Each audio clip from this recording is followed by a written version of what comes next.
introduction, my editor, I asked her to tell me what she thought about this topic, and I have like 3 sentences that I'll kind of use as like the start to kind of, rather than just being like, okay, this is the first question, answer. Yes, all right. And then.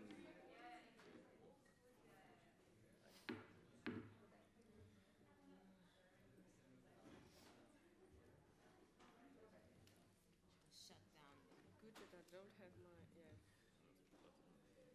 So then, I guess I'll start, like, once I introduce, I thought we'd kind of, like, start with you and go down. Yeah. Okay. If that's okay. Great. Should I move a bit more to the right? Yeah, maybe so. You're in the camera, basically. Yeah, exactly. Oh yeah, maybe we don't. Yeah, there's a camera. Okay, and this is for both of us. Very good, very good. Yeah.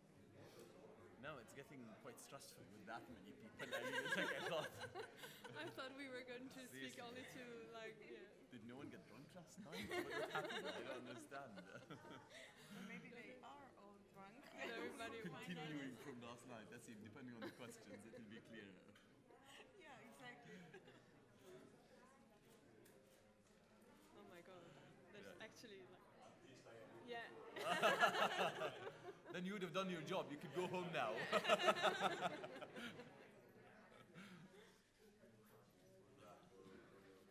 Thank you.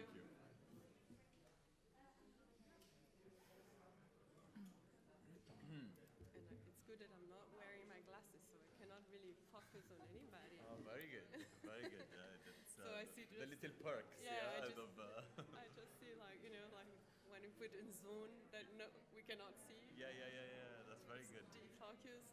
Yeah, if someone's just staring at you, you're not going to be uncomfortable. Yeah. Or agreeing or nodding or anything. I'm not gonna. Yeah, it's irrelevant. I'm not gonna notice it.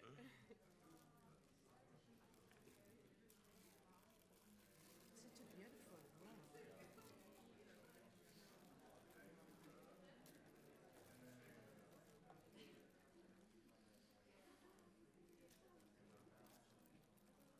I invited somebody like a.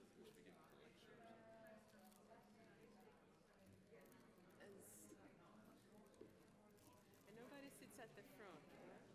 Yeah, I mean, I wouldn't know. Although we're the ones being asked the questions, not them, so they should be that scared, I guess.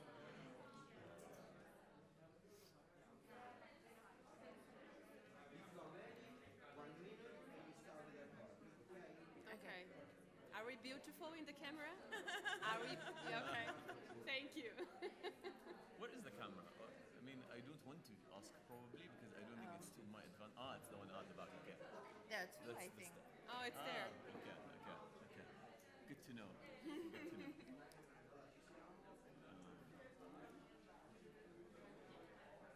I didn't expect this much. Yeah, me neither. Seriously. I told one of our funders, I was like, come to the panel. I was like, no way, it's 9 a.m. I was like, okay, that's good. At least you you're straightforward about it. But I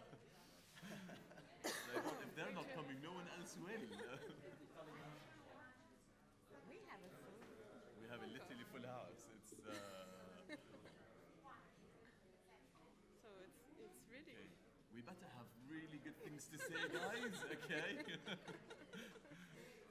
We really have to be interested now. We're ready, yeah? We're ready. They're asking, yeah?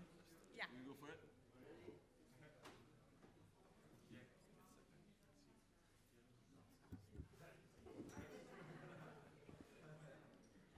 Hi, everybody.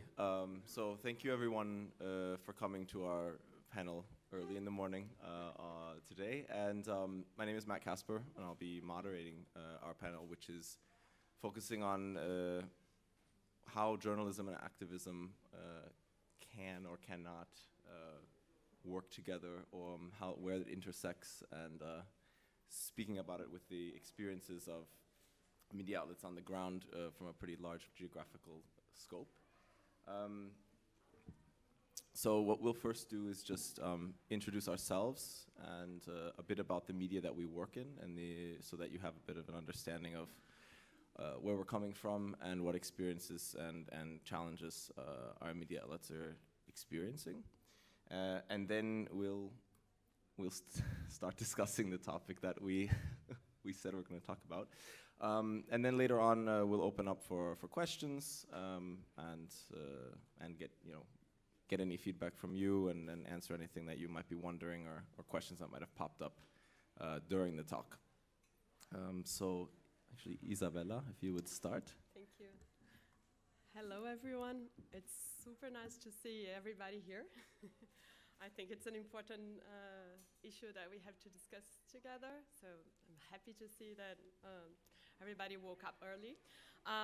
My name is Izabela Moi. I come from a small non-profit news organization that focuses on local journalism in São Paulo, Brazil. So São Paulo is the biggest metropolis in South America. It's made of 39 municipalities and adds up to 21 million people living together. And our organization has been covering exclusively low-income communities from those cities since 2010. So we are around for 12 years. And basically, so it's local and hyper-local journalism with a small team of 20 people, full-time people, and we work with a network of around 70 people that are local correspondents like the analogy for international correspondents, so journalists that are based in the communities that they cover. So it's not citizen journalists, I have to state that. It's really professional local journalists, but doing from within the communities. And I pass the word to Isam. Thank you. Good morning, everyone. Lovely to see everyone here. I am Isam Uraiqat. I am the editor and co-founder of a political satire magazine called Alhudood.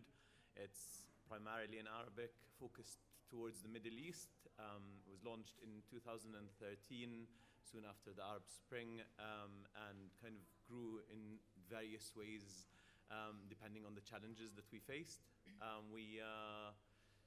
We started off in 2013, and since then we run quite a few things. So it's like a major part of our work is obviously covering the authoritarianism in the region and how it plays part, and covering lots of rights issues about the region. And then a big part of our work is also covering how the media, which is the majority in the region, is politically funded or government-funded propaganda machines, how they cover the news and how they don't cover the news, and how they use it as their tool to do the government's bids. So we satirize that, and then we satirize the media itself in a major way. We're on an annual award for worst Arab journalism. Yeah, that kind of covers the general aspect of our work. Thank you. Hi, stated, we don't cover that, and then we explain why we don't cover those kind of stories, and then we analyze why this violence was again happening, and then we could also mourn those victims, and and also had an answer to our audience that was claiming why we didn't have a piece about that. So in some situations we do refrain from only following what we had discussed, but like we answer the moment and the need of the moment. It's very sorry to make it longer, but I don't know if you're aware, Agencia Mural in Portuguese, Mural, it also has a convergence with the muralista art movement from the Mexican that says you put our aim is our guideline and is to put the voices of the ordinary people in their stories in our stories, and so we always have to engage with the audience and know what they are really thinking about the situation, and to reflect that in our news production. Can I ask, and you're not covering it through the voices of the victims either? No, because well, part of the mission is really like to take that, because that's the only image that they have in the whole metropolitan area. That's the only story going on, although it goes on, and so they have a lot of mainstream outlets that are covering it. And we have, I don't know if Junior is here, it's like we have a very good website in Brazil, a small news organization that only covers police violence. So they are doing that on a daily basis. So we really chose to cover, and to show them that there are other things going on and that they are part of the metropolitan city, and and the choice is not about leaving those communities or getting proud of the ghetto, but it's really transforming those neighborhoods to become part of the city and with the same access to the rights that the other richer parts have. So we did have to make a choice on that. Thank you. I think sometimes, I mean, it's like the reason we don't, I mean, obviously all of our editorial meetings are mainly quarrels and like deep discussions, but we don't go existential because we just have a clear guideline on which we kind of built together over the years, which we modify as we go along. So it's like there always reaches a point where it's like, but that's not what we do, as you're saying, and then that becomes quite clear. So I think if you're prepared and know what you're doing, then it becomes easy. Like those conversations don't have to go for as long. And yeah, It's true. Yeah, I'm thinking it's an interesting example. It's one way of navigating this situation, because at the same time, you could argue that, you know, while all these mainstream outlets are covering these topics, also covering the topic allows for a different perspective that's also more wholesome and are more broad and shows more than just this one side, just shows the kind of mainstream mentality or stereotypes about the people. So I think, I mean, this is maybe one way of navigating that is through editorial, through clear, I mean, what you were speaking as well, you're clear and transparent about, not just about the media outlet in general, but about each individual piece. So if it is a clear op-ed format, you're able to do a lot more there while being completely honest about where the ideas are coming from, and not trying to pose this as if this is in itself some type of narrative. And I think that, I mean, what you said as well earlier about activism in societies where media freedom is so is in such a bad situation, where there is only propaganda, simply doing, you know, trying to be as unbiased as possible is itself an act of activism. And I think my team would hate me for saying, yes, okay, then they are also activists. But it's, I mean, this is in reality, if we look at it from when we're not looking at it from this kind of placative idea of what it is to be an activist is on the street with the banner, you know, it's also the act of following guidelines. And I think that this is something which sounds very simple in that you said you have a clear set of guidelines, so the quarrels don't really last forever, because it's clear what everyone has already signed up for. They signed up to work at this media, though they know when they're writing for you or producing for you that they have certain rules to follow. And so then, but at the same time, it's quite difficult, you know, and you have to constantly be updating them, yeah? We had the problem during the war in Nagorno-Karabakh where not only did we have to learn, there were a lot of situations we were confronted with during an active war situation that we'd never seen before. So we had some guidelines for how to handle flare-ups, but we didn't have guidelines to handle a full-fledged war. And we had to update them, and we also had to navigate the fact that our audience was not very happy with the fact that we were still adhering to these principles of trying to stay unbiased, not using hate speech, and not going into this nationalistic tone, which most of the country was kind of already engulfed in. And so I think it's a bit, it's a difficult kind of place to be in on one hand, but coming back to the audience, because I still think this is an interesting point. It's not just the expectations they have, but I was thinking while you were speaking about how you don't also want to become an echo chamber where you're only speaking to people who are kind of already aware of what you're going to be talking about. So With satire, maybe it's you know, it's also this enjoyment of seeing, okay, like someone else also gets it, you know, like they also see how ridiculous the situation is, and it's a way to kind of deal with that. But at the same time, if you want to make a change, as you said, not by your own hands, you also want to then create some type, there has to be some type of act on the ground. So there has to be some type of debate or some kind of impetus that people receive when they read this news or consume this news. I don't like consume, actually, it's not the, but watch, let's say, interact with in some way.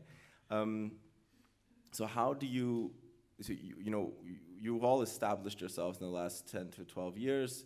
How do you reach out then further, really target people who maybe are not so close? You know, I know you do focus on some topics, but do you have certain kind of strategies to reach out to those audiences outside, to try and get more people to start discussing this, and then maybe lead to change kind of as this ripple effect? Yeah, as I mentioned, I mean, our motto used to be, there is not a struggle too small for us to cover. Wherever there is struggle for social justice, political justice, access to resources, to public resources, equality, whatever, it is something that would be interesting for us. And so by reaching out to those, even if we don't have a reporter actually, you know, involved in each of these struggles for change, they are on our radar, and sometimes we bring them, for example, in webinars, or and then something really interesting happens in those webinars, that all of a sudden you have virtually, yes, on Zoom, I'm talking about the last couple of years, sitting next to each other, people who otherwise would never have found a common ground or even be in the same space together, but creating or allowing this space for them to actually present what it is that they are struggling for. All of a sudden, this understanding emerges that we are actually fighting about not such different things. We are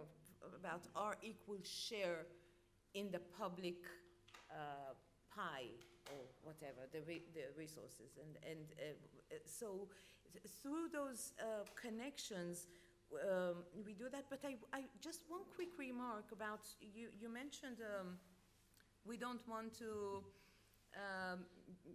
being, you know, in this echo chamber, just talking to our, I wouldn't underestimate the importance of talking to your audience either, or to your community, or your, you know, envisioned community, because sometimes that community needs that platform that allows it to be seen, that provides it with vocabulary. I think any struggle for change needs proper vocabulary, and I think that this is something that we really, through, not necessarily through reporting, but through analysis. When do you call a certain action a terrorist act? When do you not? What words do we use when we talk about reality? And those words create, you know, awareness, and I think that I wouldn't underestimate that much the importance of talking to your own crowd and audience as well. It is important. I think we had a long journey in audience discovery. In the beginning, when we launched it, we had much more people, and our audience came from the neighborhoods that we didn't cover, like the richer communities, because they simply discovered that there were those communities in Sao Paulo, and that was actually much more going on there than only like the crimes and the good deeds of big companies. So in the beginning, I think it was the majority. We didn't actually like had the numbers at that time, but like all the engagement and all the feedback that we had, it was always about audience that came from, you know, from the mainstream media and just, and then what we did is like, that was pre-COVID, like we did a lot of live events, like we infiltrated cultural events or events that were already going on in the local communities. And we simply put up a stand there, and we asked for permission, of course, and then we print out all our stories, and simply we were there talking about what we were, like our news organization, and we shared printed stories of from the website, just for them to be aware, you know, of the website. And we did that in cultural events, and we did that in public schools, and we did that in private universities that the majority of the students come from those communities. So we did a lot just to be present and to exist to the audience that we wanted to serve. And I think now we are in another challenge, I think. It's really like now serving them more on the way that we want to do more about a constructive journalism or something, like not on the etiquette of that, but so there is another challenge on reaching out to a new audience now, but that's what we did. Thank you.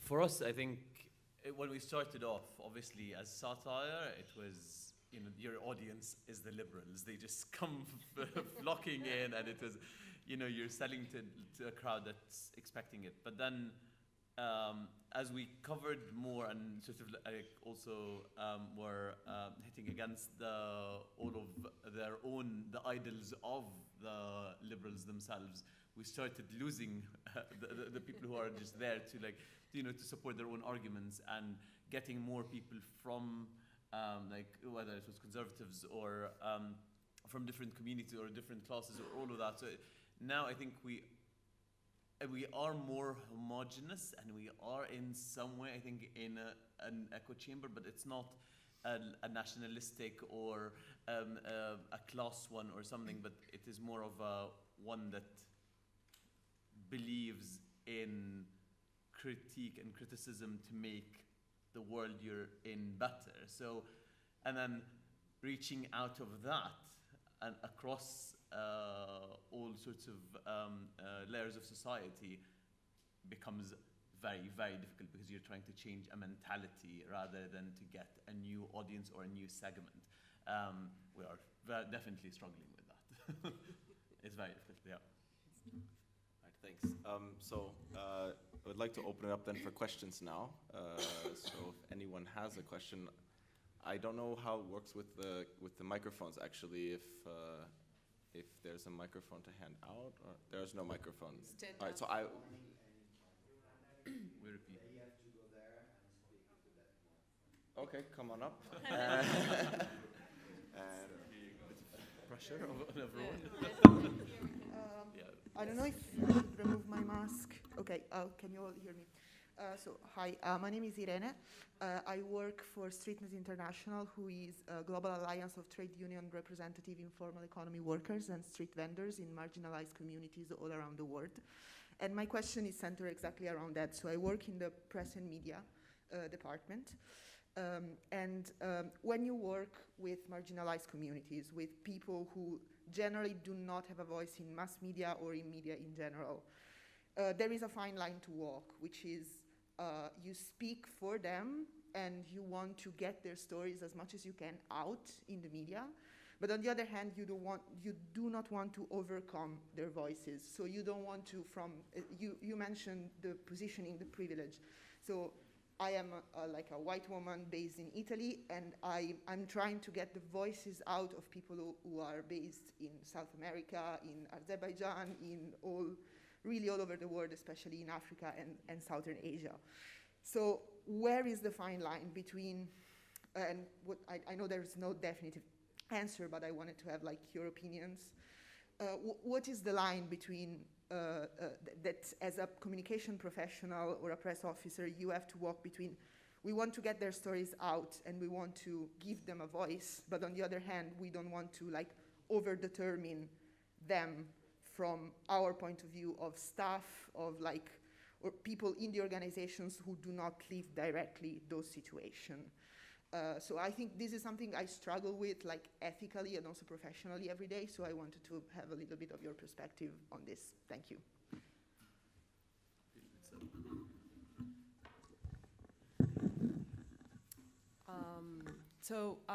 At Agencia Mural, I am the only one that does not come from those communities, and most of the time I am invisible. The people who report from the communities that we serve are young professionals that live in those communities. So we don't give them a voice. They have one. We just give the space for them. And most of the time what you're gonna see, for example, in Brazil, in all events, it's not me I'm the executive director, but because I am in this position that I have longer years of experience as a professional journalist, and I lead this organization, but it's also part of the mission of this organization to show all the faces in the public debate. So in Brazil, if you're gonna, to any event that Agencia Mural is talking, it's not gonna be me. It's gonna be me, one of my partners, one of my team that is gonna speak. So I think the fine line, it's not a fine line, it's really like big line. It's like, just shut yourself down and let them, let them speak. That's in our case, at least. I think you must be more than me further. Yeah, I don't have a lot to add to that. Just, try to, it's a constant call for checking yourself, if you give a wide enough platform for, the different, and I think that's through, and again, because we have no problem recognizing ourselves as activists, we are engaged in those communities, and I'm very proud to say that we actually gain their trust. It is not something to be taken for granted that Palestinians from Gaza are willing to write for a Hebrew media in Israel. This is not something it's not for granted. So we are very much aware and very much grateful for the trust that we get from those different communities, and when we are being considered as co-invested in the struggle itself, then I think it's somehow, but we are always aware of the fact that we are on the oppressive side. I mean, we are part of this is very, yeah. So, are there any other questions? Please don't feel daunted. Just come up, and I know it's a bit to ask to come up. Just, I saw actually right, you in the back. You had your hand up first. Can you hear me? Yes, I can repeat the question actually. Then, if you would, yeah. Thank you for coming up. I have two quick questions. So the first is, sorry, I missed your name. The Hebrew Media Outlet. Thank you so much. You mentioned how one of the challenges is whether to include the Israeli source, for example, and you know that's a lie, or to include it, and then you know that's not good enough. So my question is, why can't we have a third option, which is to include them and show them through the report, show the audience through your reporting that they are lies? Because the problem is that if we leave these voices out, you're providing making it easier to the parties or authorities that think that you're biased, because they could tell people like, see, they're biased, they didn't include us at all. And just including both voices is not good enough. So this is my first question, where's the third option? My second question is related to the audience. So you explained how, I love your definition of how activism is about change, and that you're doing this through the tool of professional journalism. And I think we as journalists can understand this. But what about the public? How do you explain this to the public? Because, and I really want to hear, like, practically, what do you do about that? Because, for example, I'm from Egypt, and activism has become a word with a bad reputation, right? And in media, it immediately means, oh, you're biased. So we're not going to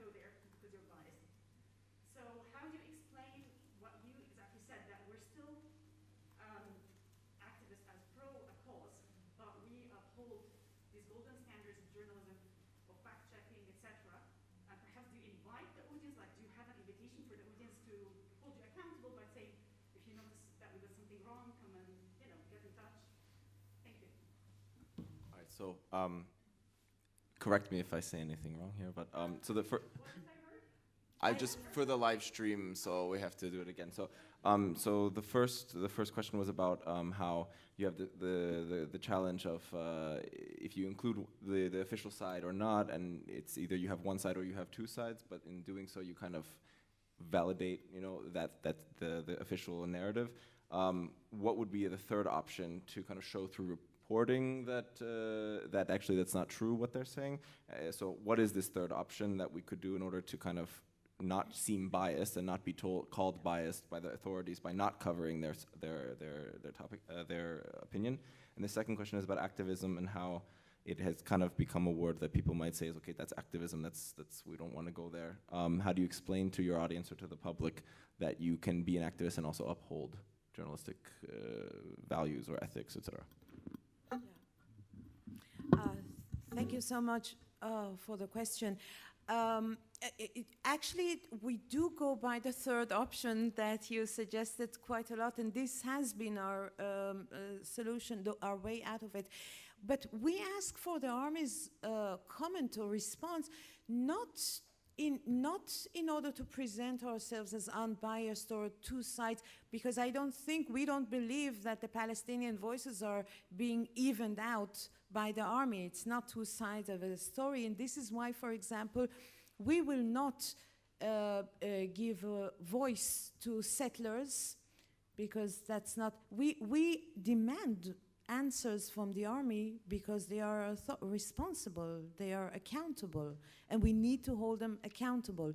But I think that personally I wrote at least 3 different columns about the lies of the Army spokesperson. I mean, so we definitely make it very, very clear for our audience that these responses are mostly false. I have one comment about how to make the audience understand that we do a part of the activism, and then the second part is in their hands, because we do a lot of pieces on service journalism and to help them realize, know, and access the rights that they already have, but they are denied by either by the lack of information, or simply not knowing. So we cover a lot about there's like a local political institutions that common citizens can participate, can be voted, and can vote on city laws, on things like that. So we cover a lot about local democratic participation, and that is open to everybody. So we do a lot in the elections process, for example. We don't really cover campaign. What we do is we cover how they have to do, what they have to do to update their rights to vote, and how, if it's their first time, what they have to do, and how they have to look for information to better vote. So we do a lot of those kind of reports to really empower those populations that don't really think that the city they live in is theirs as well.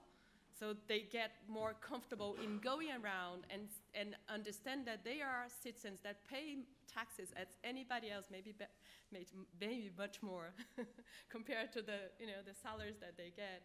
So we do have a way of empowering them in the local administrations specifically, so they think and they start to believing that they can transform their own realities.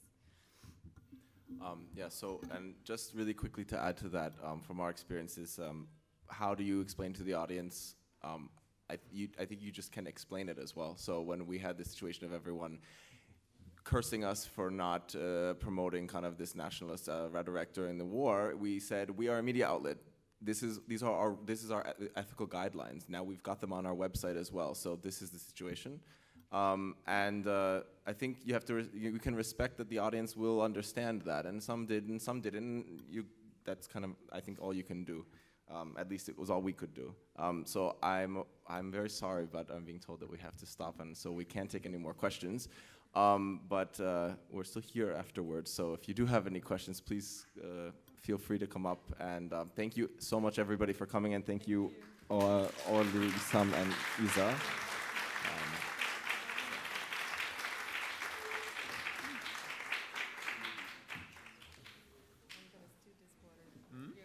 No, take it. Of course. Don't tell me that. I just apparently, actually, my bus is in an hour and a half, not right now, so that's not too bad. Thank you so much for the great panel. I want to Loads say of time, thank you so much loads for of this, time. because we don't, being Egyptian, and we don't communicate, so it was quite impressive to hear a perspective, and I think we're missing that. We always have this stereotype about each other.